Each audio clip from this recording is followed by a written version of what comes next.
বন্ধুরা, পাসপোর্ট করতে হলে কোন ধরনের কাগজপত্র লাগবে, কি কি কাগজ জমা দিলে আপনার পাসপোর্টটি বাতিল হবে না এবং সেই কাগজপত্রগুলো নিয়ে আপনি কি করবেন বা কোথায় যাবেন বিস্তারিত জানতে পারবেন আজকের এই ভিডিওর মাধ্যমে। তাই এই গুরুত্বপূর্ণ ভিডিওটি না টেনে সম্পূর্ণ দেখতে থাকুন।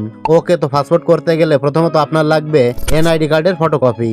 তবে আপনার যদি এনআইডি কার্ড না থাকে তাহলে আপনি জন্ম নিবন্ধন দিয়েও পাসপোর্ট করতে পারবেন এবং এর সাথে আপনার মা বাবার এনআইডি কার্ডের ফটোকপি লাগবে। তারপর লাগবে আপনার নাগরিক সনদ। নাগরিক সনদ পত্রটি আপনি আপনার ইউনিয়ন পরিষদ থেকে পেয়ে যাবেন।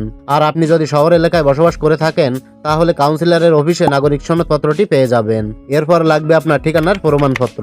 ঠিকানার প্রমাণপত্র হিসাবে আপনার লাগবে ইউটিলিটি বিলের কপি, যেটা আপনার গ্যাস বিল, বিদ্যুৎ বিল অথবা পানি বিলের কপি হলেই হবে। এগুলোর যে কোনো একটা হলেই হবে। তারপর আপনার যেটা লাগবে সেটা হচ্ছে পেশার প্রমাণপত্র। তো সেক্ষেত্রে আপনি যদি স্টুডেন্ট হয়ে থাকেন তাহলে স্টুডেন্ট কার্ডের ফটোকপি অথবা শিক্ষা প্রতিষ্ঠানের প্রত্যয়নপত্র লাগবে এবং এর সাথে আপনার সর্বশেষ পরীক্ষার সার্টিফিকেটের ফটোকপি লাগবে। আর আপনি যদি সরকারি চাকরিজীবী হয়ে থাকেন সেক্ষেত্রে আপনার এনওসি অথবা জিও লাগবে। আর আপনি যদি বেসরকারি চাকরিজীবী হয়ে থাকেন তাহলে সেই প্রতিষ্ঠানের প্রত্যয়নপত্র আপনাকে দিতে হবে। আর আপনি যদি ব্যবসায়ী হয়ে থাকেন তাহলে ট্রেড লাইসেন্সের ফটোকপি দিতে হবে। আর আপনি যদি বেকার হয়ে থাকেন তাহলে আপনার বেকারত্বের সনদপত্র দিতে হবে। এই বেকারত্ব সনদপত্রটি আপনি ইউনিয়ন পরিষদ থেকে পেয়ে যাবেন। আর আপনি যদি শহরে বসবাস করে থাকেন তাহলে এটা কাউন্সিলরের অফিসে পেয়ে যাবেন।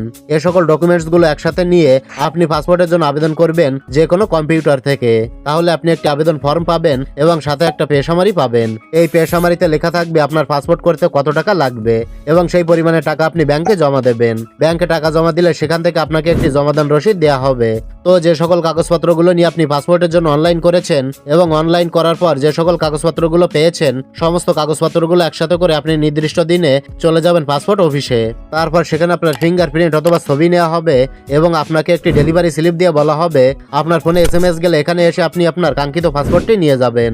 আশা করি বুঝতে পেরেছেন যে পাসপোর্ট করতে আপনার কি কি কাগজপত্র লাগবে এবং সেগুলো নিয়ে আপনি কোথায় যাবেন বা কিভাবে আপনার পাসপোর্টটি হাতে পাবেন। পুরো বিষয়টা কিন্তু আমি ভালোভাবে বুঝিয়ে দিয়েছি।